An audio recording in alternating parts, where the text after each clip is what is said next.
రాహుల్ గాంధీ మాటలను ఆషామాషిగా తీసుకున్న నేతలకు కులగణన ప్రాముఖ్యత అర్థమైందన్నారు డిప్యూటీ సీఎం భట్టి విక్రమార్క.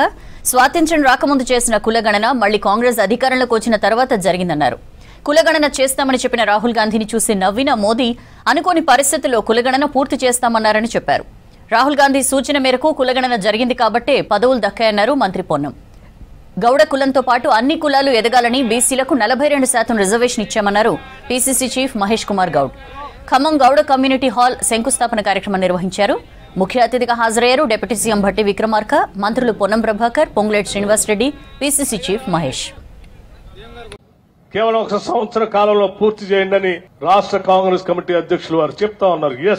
తప్పనిసరిగా ఖమ్మం జిల్లా నుంచి ప్రాతినిధ్యం వహిస్తున్నటువంటి ఒక ప్రజాప్రతినిధిగా, డిప్యూటీ సీఎం గా, ఆర్థిక శాఖ చూస్తున్నటువంటి వ్యక్తిగా నా పక్కన ఉన్నటువంటి బీసీ వెల్ఫేర్ మంత్రి గారు చెప్పినట్టుగా తప్పనిసరిగా రాష్ట్ర కాంగ్రెస్ కమిటీ అధ్యక్షులు వారు చెప్పినట్టుగా తప్పనిసరిగా సాధ్యమైనంత మేరకు సంవత్సర కాలంలో ఈ భవన నిర్మాణమే కాదు, ఇక్కడ కోచింగ్ సెంటర్ కూడా వచ్చేటట్టుగా, కోచింగ్ సెంటర్ కూడా ఉండేటట్టుగా, ఈ కోచింగ్ సెంటర్ తో పాటు సర్దార్ సర్వాయి పాపన్న గౌడ్ గారి విగ్రహ ఆవిష్కరణ కూడా జరిగేట, వారు స్ఫూర్తితో ఇక్కడ విద్యా బుద్ధులు నేర్చుకొని ఈ దేశంలో అత్యున్నతగా ఎదగటానికి కావలసినటువంటి ఒక అద్భుతమైనటువంటి ప్రాంగణంగా దీన్ని తీర్చిదిద్దుదామని చెప్పి మీ అందరికీ మాటిస్తూ మీరందరూ కూడా దానికి సహకరించవలసిందిగా కోరుతూ, తెలంగాణలో నెంబర్ 2గా హైదరాబాద్ తర్వాత ఒక గౌడ హాస్టల్ నిర్మించిన ఊరి దగ్గర ₹1 తీసుకోకుండా అనే మాట మనం చేస్తున్నా. తెలంగాణలో అందరి సహకారంతో వేములవాడలో ఇటీవల 45 రూమ్లతోటి ఒక బ్యూటిఫుల్, మీరు ఎప్పుడైనా రాజరాజేశ్వర స్వామి ఆచరించడానికి వస్తే ఒక మంచి సత్రం కడతా ఉన్నారు.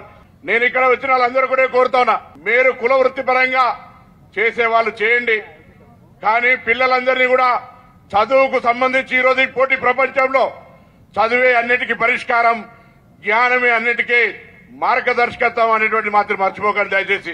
ఇవాళ తెలంగాణ ప్రభుత్వం రాహుల్ గాంధీ గారి ఆలోచన మేరకు ఒక కుల సర్వే జరిగింది. ఈ రోజు బీసీలుగా ఈరోజు మనకు సంబంధించిన ఒక ఐక్యత అవసరం ఉంది. ఎస్సీ ఎస్టీ బీసీ మైనార్టీలుగా కాంగ్రెస్ పార్టీ యొక్క సామాజిక న్యాయానికి ఒక స్ఫూర్తిగా ముందుకు పోతోంది. కులగణన జరిగేటప్పుడు కులగణన ఎందుకు అన్నారు? కులగణన జరిగిన తర్వాత వచ్చిన ఎమ్మెల్సీ ఎన్నికల్లో 5 బలహీన వర్గాలకు ఇవ్వాల్సి వచ్చింది.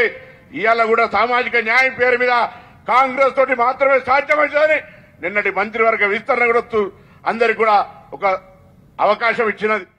ఏదైతే పొన్నమన్న చెప్పాడో, ఆనాడు పార్లమెంటు సభ్యుడిగా ఉన్నప్పుడు 10 లక్షలు ఇస్తున్నావన్నా, ఇప్పుడు 10 ఏళ్లు 7-8 ఏళ్లు అయింది కాబట్టి దానికి 5 రెట్లు నువ్వు ఇవ్వాలని చెప్పడం జరిగింది. తప్పకుండా ఈ మాకు చెప్పిన ఈ 2.5-3 కోట్లే కాదు, ఇంకా ఏదన్నా కొద్ది గొప్ప తక్కువైనా 100కి 100% ఈ గౌడ సంఘ భవనాన్ని పూర్తి చేసే బాధ్యత ఈ ప్రభుత్వ పక్షాన ఆర్థిక శాఖ మంత్రి గారి పర్మిషన్ తో మీకు తెలియజేస్తూ సెలవు తీసుకుంటున్నానన్న. పుట్టుక భగవంతుడు ఏదో కులంలో అవకాశం ఇస్తాడు. నేను గౌడ కులంలో పుట్టాను, భగవంతుడు దయవల్ల గర్విస్తున్నాను. గౌడ కులంలో పుట్టినందుకు గౌడుగా గర్విస్తున్నాను, గర్వపడతా ఉన్నాను. మిత్రులారా, మనం ఏ కులంలో పుడితే ఆ కులాన్ని ప్రేమించుకోవాలి, గౌరవించుకోవాలి, కానీ వేరే కులాన్ని మాత్రం కించపరచకూడదు. అది నా ధర్మం. ఇవాళ చక్కటి కార్యక్రమం, బీదవారికి ఉపయోగపడే కమ్యూనిటీ హాలు గౌడ కన్వెన్షన్ ని ఖమ్మంలో శంకుస్థాపన చేసుకుంటా ఉన్నాం. హైదరాబాద్ లో కొన్ని ఫంక్షన్లు చూస్తా ఉంటే వాటికి అయ్యే ఖర్చు చూస్తే ఒక సామాన్యుడి జీవిత కాలంతో సరిపోతుంది. ఒక్కొక్క పెళ్లికి హైదరాబాద్ లో కన్వెన్షన్ సెంటర్ అయ్యే ఖర్చు కోట్లలో ఉంటది.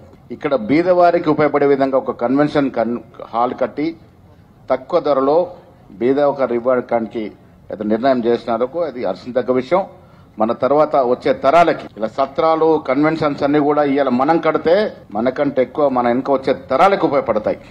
అదేవిధంగా హిమాయత్ నగర్ గౌడ సంఘం పూర్వీకులు గౌతు లచ్చన్న గారు, బాలాగౌడ్ గారు, ధర్మభిక్షం గారు, ఎక్కడో బెంగళూరులో ఉన్నటువంటి బసవరాజు గారు, రాజా నర్సగౌడ్ గారు నిజామాబాద్, వారందరి యొక్క ప్రోద్బలంతో ఇవాళ ఒక ఆలయంగా నిలిచింది, మనకు ఉపయోగపడతా ఉంది. మనం కట్టే కట్టడాలు రేపు పెద్ద తరాలకి వెనుకొచ్చే